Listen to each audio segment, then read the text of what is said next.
અમદાવાદના વાડજ જંકશનથી રાણીપ જવાનો રસ્તો બંધ કરાશે। 3 ઓક્ટોબરથી કામગીરી પૂર્ણ થાય ત્યાં સુધી રસ્તો બંધ રહેશે। વાડજ જંકશન પર કામગીરી કરવાની હોવાથી આ નિર્ણય કરવામાં આવ્યો છે। 4 લેન ફ્લાયઓવર બ્રિજ અને 2 લેન અંડરપાસની કામગીરી ચાલી રહી છે, જેના માટે રસ્તો બંધ કરવામાં આવશે।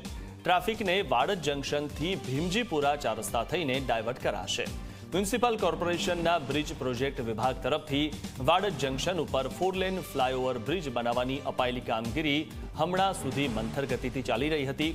આગામી ફેબ્રુઆરી માસમાં કોર્પોરેશનની સામાન્ય ચૂંટણી આવતી હોવાથી આ ફ્લાયઓવર બ્રિજની કામગીરી હવે ઝડપથી પૂરી કરવાની દિશામાં આદેશ થતાં જ વાડજ જંકશન ઉપરથી રાણીપ તરફ જતો રસ્તો ટ્રાફિક માટે બંધ કરીને ટ્રાફિકને વાડજ જંકશનથી ભીમજીપુરા 4 રસ્તા થઈ રામાપીરના ટેકરા તરફથી રાણીપ તરફ જવા રસ્તે તેમજ વાડજ જંકશનથી ભીમજીપુરા 4 રસ્તા થઈને અખબારનગર સર્કલથી નેશનલ હેન્ડલૂમ જંકશન તરફ જતા રોડ ઉપર ડાયવર્ટ કરવામાં આવશે।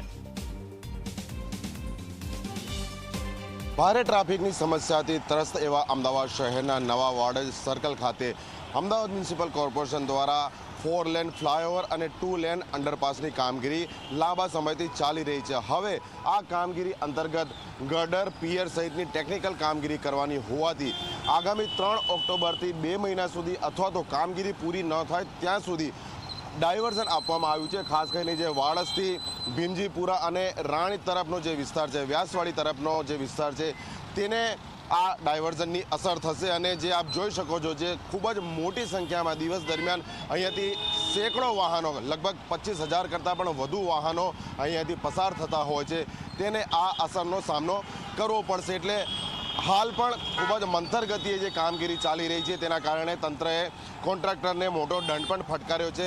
પરંતુ આગામી સમયમાં હવે જ્યારે મ્યુનિસિપલ કોર્પોરેશનની ચૂંટણી આવવાની છે, ત્યારે આ કામગીરી લોકો માટે મુસીબત ન બને તેના માટે તંત્રએ અધિકારીઓ મારફતે કોન્ટ્રાક્ટરને આ કામગીરી ઝડપથી પૂર્ણ કરવા આદેશ કર્યો છે। તેના ભાગરૂપે હવે આ જે ટેકનિકલ કામગીરી કરવાની છે, જેથી કરીને 2 મહિના સુધી અથવા તો કામગીરી પૂર્ણ ન થાય ત્યાં સુધી અહીંયા ડાયવર્ઝન આપવામાં આવ્યું છે।